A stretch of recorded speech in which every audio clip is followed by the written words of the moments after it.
12월 5일 구역 성경 공부. 그리스도인의 가정생활 5. 가정의 경건생활. 마음 열기.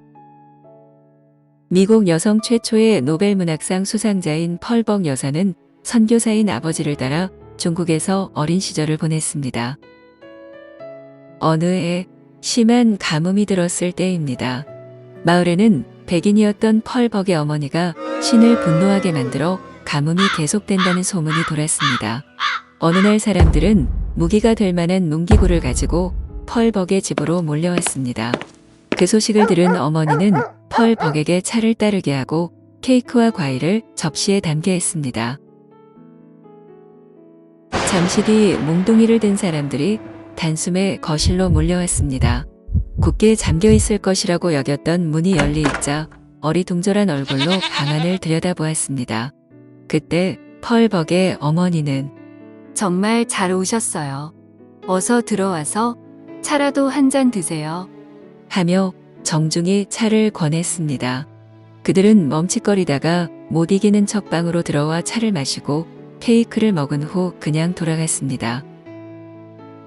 그리고 그날 밤에 그토록 기다리던 비가 내렸습니다.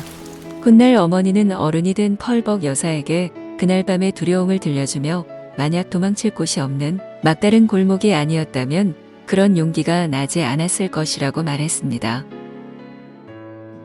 나는 자녀들에게 어떤 모습으로 비춰지고 있습니까? 그리고 그들이 평생 나의 어떤 모습을 보고 배우기를 원합니까?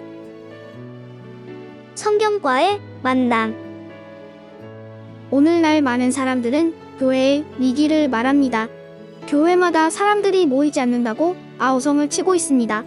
특별히 급감하는 학생들의 숫자는 다음 세대를 향한 한국 교회의 위기를 넘어 생존의 위협 정도로 다가옵니다. 이러한 위기는 어디에서 온 것일까요? 장신대 기독교 교육학과 박상진 교수에 의하면 가정에서의 신앙교육의 위기가 한국교회의 위기라고 합니다. 가정과 교회가 유의된 채 운영되고 있는 현재의 신앙교육의 위기가 한국교회의 심각한 위기로 자리 잡고 있다는 것입니다. 이런 면에서 가정에서의 경건생활은 너무나 중요합니다. 1. 경건생활의 핵심은 가정입니다. 오늘 내가 네게 명하는 이 말씀을 너는 마음에 새기고 네 자녀에게 부지런히 가르치며 집에 앉았을 때에든지 길을 갈 때에든지 누워 있을 때에든지 일어날 때에든지 이 말씀을 강론할 것이며. 이 말씀은 우리에게 쉐마 이스라엘이라는 말씀으로 유명합니다. 이스라엘의 위대한 지도자 모세가 이스라엘 전 백성들을 향해 쉐마, 즉 들으라고 합니다. 이 말씀을 통해 이스라엘의 부모들은 각 가정에서 자녀들에게 하나님의 말씀을 부지런히 가르쳐야 할 책임이 있음을 밝힙니다. 즉, 경건 생활의 핵심이 가정의 부모에게 있다는 것입니다. 유대인들의 이런 가정교육은 그들이 세계의 어떤 곳에 흩어지더라도 그들의 신앙을 포기하지 않게 한 원동력이 되었습니다.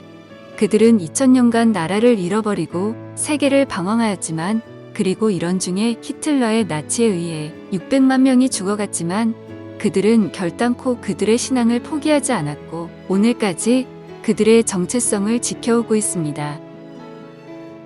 오늘날 많은 부모들이 경건 생활의 책임을 교회로 미루지만 성경은 경건 생활의 1차 책임이 부모에게 있음을 명확히 밝힙니다.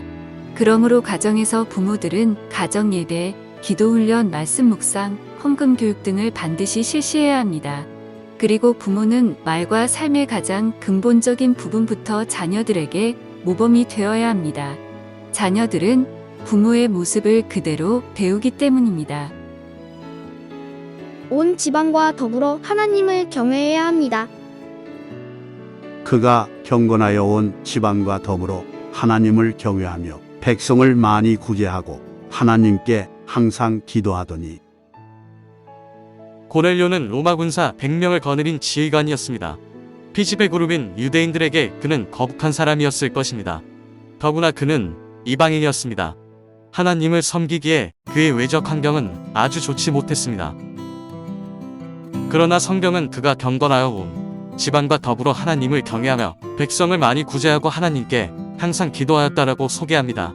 여기서 우리는 그가 온 집안과 더불어 하나님을 경외한 것을 주목해야만 합니다. 그는 자기 혼자만 하나님을 섬기지 않았습니다. 그의 가족들, 그리고 수하에 있던 군사들에게까지 경건의 영향력을 행사하였습니다. 우리의 경건 생활을 돌아보면 이 온 가족과 더불어 하는 모습이 너무 부족합니다. 개인적으로는 기도하고 말씀 읽고 묵상하며 찬송하지만 나의 가족이 어떻게 신앙생활을 하는지를 잘 살펴보지 않습니다. 나의 자녀들이, 부모들이, 형제들이, 그리고 조금 더 확장하면 나의 영적인 가족들이 하나님을 경외하는지에 대해서는 신경을 기울이지 못합니다. 그러나 성경은 우리 경건생활의 영향력이 온 가정에까지 미쳐야 한다고 말씀합니다. 나의 경건의 영향력이 온 가정에 미치지 못하고 있다면 이 문제를 두고 더욱 기도하며 애써야만 합니다.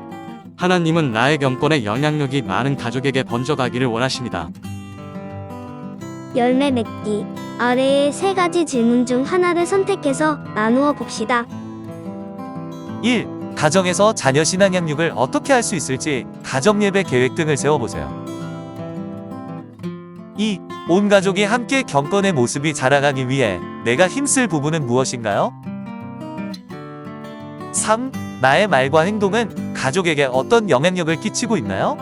선한 영향력을 어떻게 하면 좀 더 강하게 끼칠 수 있을까요? 한 주간의 약속. 일주일에 한 번 이상 가정 예배 드리기. 말씀으로 승리하는 구역. 그리고 가정 되세요.